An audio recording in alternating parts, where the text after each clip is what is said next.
Assalamualaikum warahmatullahi wabarakatuh. Nama saya Marcella Soprosidi dengan NIM 11210314 di UPSI Merdeka Bogor. Saya ingin mempresentasikan analisa sistem informasi akuntansi penjualan. Pembahasan pengertian umum.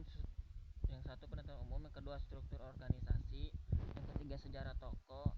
Yang keempat, sistem berjalan. Yang kelima, tujuan atau visi misi. Spesifikasi sistem berjalan, kesimpulan dan saran. Pengertian umum.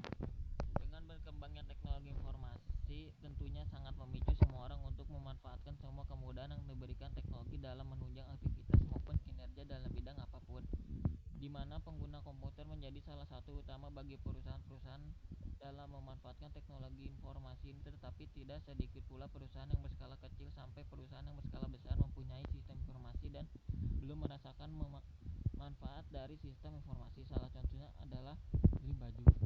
Dream Baju adalah salah satu toko di bidang penjualan baju. Sistem pembayaran yang digunakan pada toko ini adalah pembayaran secara tunai. Dalam kegiatan sehari-hari, toko ini juga menggunakan pengolahan data yang bersifat manual. Penulisan secara manual mengakibatkan kurang efektif dokumen yang mudah hilang dan pembuatan laporan menjadi kurang bisa dipercaya kebenarannya. Sejarah toko Dream Baju berdiri pada tahun 2021. Toko pakaian didasari dengan peluang besar. Pemilik toko pakaian ini mempunyai ide pemikiran bahwa peluang usaha mendirikan toko baju ini sangat menarik dan menguntungkan. Tujuan atau visi misi. Visinya menjadikan Dream Baju toko terbaik dalam hal pelayanan konsumen dan penyediaan pakaian dalam sehingga konsumen puas. Misinya meningkatkan mutu dan kualitas produk yang ditawarkan kepada konsumen dan mengoptimalkan dan memaksimalkan peluang yang ada. Dan ini adalah struktur organisasinya. Pemilik yang dipegang oleh Teddy Komarudin dan karyawan pelayannya yang dipegang oleh Eni. Karyawan gudangnya dipegang oleh Ebi dan supir atau kurirnya dipegang oleh Pandi. Sistem berjalan atau aktif ini adalah sistem berjalan activity diagram penjualan. Nah, dari konsumen ini mencari baju menuju ke kasir. Nanti kasir akan mencari baju pesanan si konsumen. Nanti dia dicek apakah stok ada atau tidak. Kalau tidak ada, baju yang dicari tidak ada, langsung ke konsumen. Kalau baju ada, baju akan diberikan ke konsumen. Nah, dari konsumen menerima baju yang dipesan. Dari konsumen, apakah baju itu benar atau tidak. Kalau misalnya tidak benar, baju akan dikembalikan ke kasir. Kalau baju benar, melakukan pembayaran menuju ke kasir dan kasir menghitung pembayaran. Nah, dari menghitung pembayaran langsung memberikan uang kembalian ke konsumen. Konsumen menerima kembalian. Dan ini adalah activity diagram pemesanan. Dari gudang mengecek persediaan apakah persediaan sudah di batas limit. Nah, nanti misalnya sudah habis, gudang akan mengajukan pemesanan ke supplier. Nah, supplier akan mengonfirmasi pesanan yang dipesan. Nah, nanti supplier akan mengecek persediaan baju, apakah baju yang dipesan ada. Kalau misalnya kosong, supplier akan mengonfirmasi persediaan dipesan kosong ke gudang. Nanti dari gudang ada konfirmasi persediaan kosong. Kalau misalnya persediaannya ada, dari supplier langsung menyiapkan pesanan dan membuat faktur pembayaran ke gudang.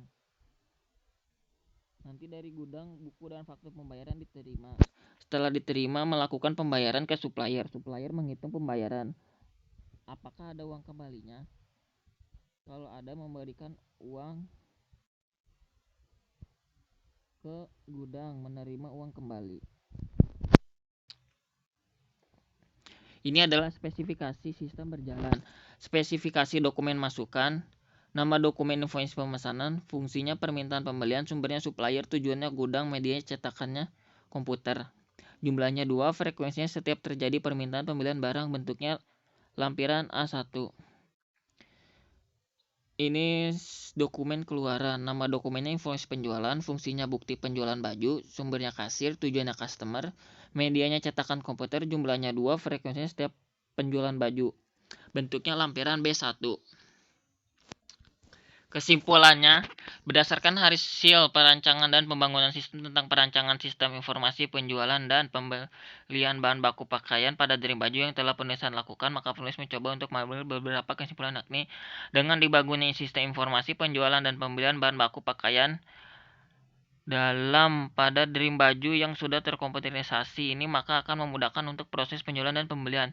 Yang kedua, sistem informasi penjualan dan pembelian ini juga membantu dalam hal pengolahan data seperti pembuatan laporan penjualan, laporan pembelian, laporan produksi, data bahan, data konsumen, data supplier, perhitungan total transaksi yang tidak perlu menggunakan mesin kalkulator, dan perusahaan dalam manajemen sudah tidak manual lagi, sehingga kinerja perusahaan dapat maksimal, keakuratan data dan keamanan data dapat terjaga. Saran dari ulah kesimpulan di atas, maka penulis memberikan beberapa saran untuk pengembangan agar menjadi lebih baik di masa yang akan datang. Antara lain, 1.